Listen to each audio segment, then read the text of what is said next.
veteran unemployment numbers have been shrinking for the past few years, but for the younger vets, that's not the case. Like, why did I survive the wounds that I survived just to come home and not know what I'm doing? The unemployment rate for post-9/11 veterans is higher than the rest of the population. After everything they have done for us, the idea that any of our veterans are spending months or even years struggling to find a job is unacceptable.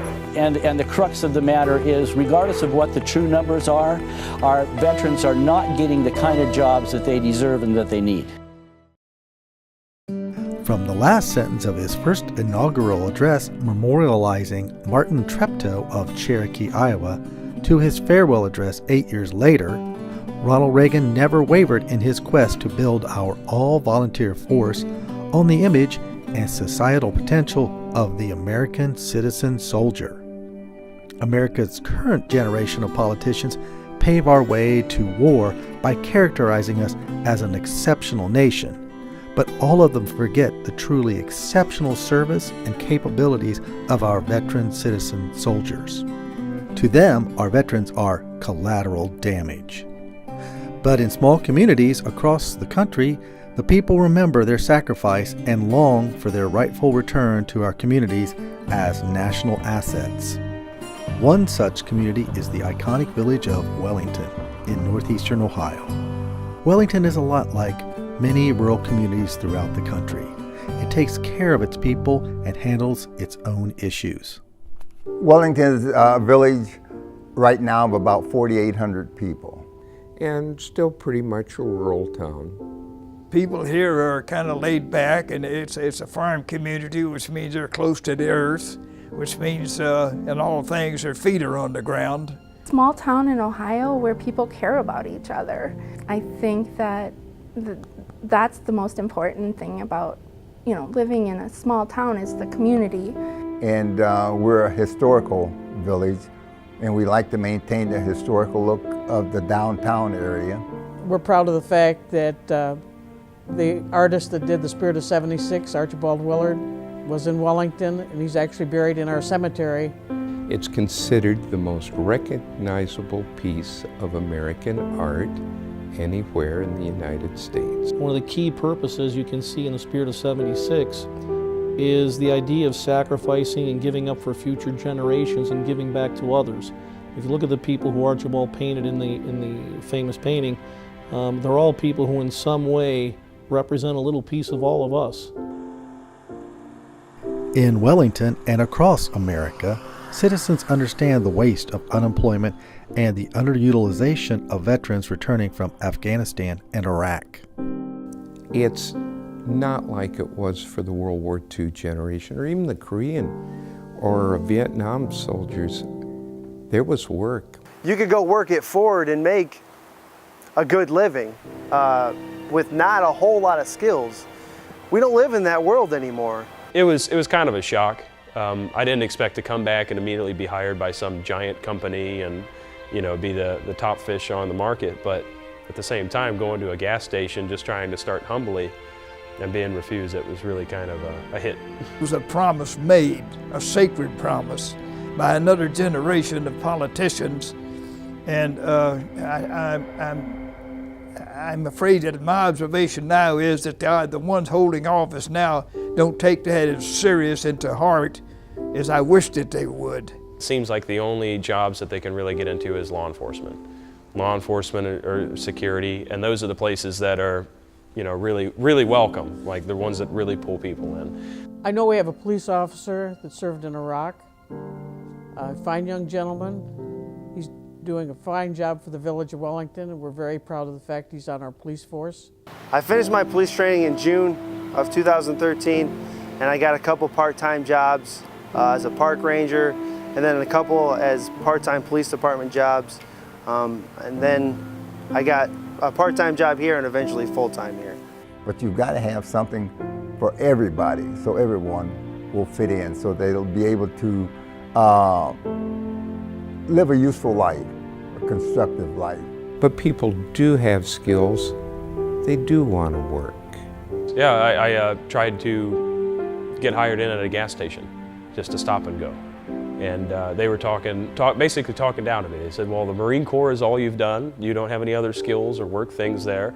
And they said, well, we don't think the Marine Corps has marketable skills with the stop and go or you know, service. And I was a combat camera chief, you know, and that's what I did. I organized job orders. I was in charge of millions of dollars worth of equipment, but yet they couldn't trust me with the change drawer. I know when I was in the service, if you left a job, you were eligible to come back to it. Well, I'm not sure that the jobs are there anymore for them to come back to. I'd be willing to bet that I've probably put in 60 to 70 job applications, and I've gotten 0 callbacks. How is it that a single mother can be in the military wearing a uniform today and file bankruptcy more than once in their career? My job specifically was in logistics. It was traffic management officer, moving people and their things, freight, cargo, moving trucks, moving supplies. And if an employer would give any veteran, especially a woman, especially a mom, 5 seconds of their time, he or she will give them 210% better than any other employee they will ever have on their payroll. I think they feel let down. I think they were asked to serve. They did. They were promised things, and now those things aren't there. I think the main reason that it really makes people give up or stop trying is because they think it doesn't matter. And like I said earlier, when they went out and gladly gave of themselves to the government and to a cause, and then just were dropped. And I'm sure there are some guys that have some real struggles. You know, I'm aware of that, but I think a lot of guys just need that structure, and they have a lack of it right now. I don't think people are as engaged into what was actually going on or the wars themselves like they were before. They just think that everybody's gone over to the sandbox and that's it, you know, and this is just not the case. Veterans are returning from the conflicts in the Middle East and elsewhere are not finding the opportunity to contribute to building the nation they fought for and good jobs that can support their families. Do we have the imagination to create opportunities to use their leadership and skills to help them and our nation as President Reagan envisioned? So I think a big piece of it is transitioning the purpose and the real fulfillment and the idea that I'm something, I'm somebody, and this is really important to the civilian world. We owe it to them because don't everybody go. Some people go and fight for the country and some stay here. Your costs aren't just winning the war, and they're not just winning the peace, they're also winning the war and the peace for the civilian or citizen soldier. And that's a cost where you're going to take care of somebody and their commitment, not just paying them a paycheck for the 4 or 5 or 6 or 20-year commitment, whatever it is, but as a person who benefited from their umbrella of protection, that's part of the cost of maintaining that service. When switching into the civilian world, I think it is difficult for a lot of veterans to find.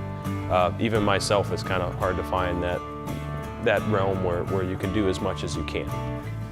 The best thing I went into the Marine Corps looking at is as long as I do everything every day the best I can and go as far with it and as true as I can, I'll never look back and regret any time I spent. And transferring into the civilian world, it's really hard to find arenas where you can actually apply that same kind of mentality and do the most and affect the most people you can and do the best you can. It's a little hard. The politicians that put them in the position that of being in war, they need to see everything, the whole details of what these young men and women are going through and what their families are going through. Many of them have to be retrained for something new. And there aren't as many jobs now as what it used to be. And I feel myself that a veteran, if he goes off to fight for his country and for the people, and when he comes back, he should be offered something comparable to what he left. But hold people accountable, starting with elected officials in this election in 2016. There's so much that needs to be done in little towns that certainly employing veterans would be a really good thing. Engagement of our veterans on the local level is a necessity. Our economically stressed small cities, towns, and villages require the nation-building skills of our military members as much as the people of the Middle East. They can contribute to our communities through support for infrastructural renewal, leadership for young people who need structure in their lives, and development of sustainable security. It makes me feel good to get out and talk to the people of the community and be a part of the community, really. I only grew up 10 miles away, so it's nice to be back home and be involved in Lorain County. We need more human involvement on the local level, not on the larger level. The solution is local and state government. In the village here, we have an electric department, and some of those people could take a course in electricity. We have a street department where people run equipment, tractors and front-end loaders, and it's something that's useful that they can, be proud of and, see that they're doing a service for the village and the country. Another thing you can do is have projects that involve veterans. Let's say doing research in a cemetery with a veteran, and that way you sort of buy into that. A piece of you is now part of the community, and a piece of you is now part of being with the veteran, and a relationship develops between the community and the veteran. We would encourage more veterans if they wanted to be policemen here. We would encourage them to apply for a job, because we do like to hire veterans when possible. It's a sacred promise that was made, and it's a trust that was put in us. And we fail as a people when we don't complete that. Change is possible, but we, the people, in the spirit of America, must demand change from our elected officials. And the way to compel change is to challenge the people running for office in 2016 to say how they will remember and realize the societal value of our veteran citizen soldiers. Wellington remembers.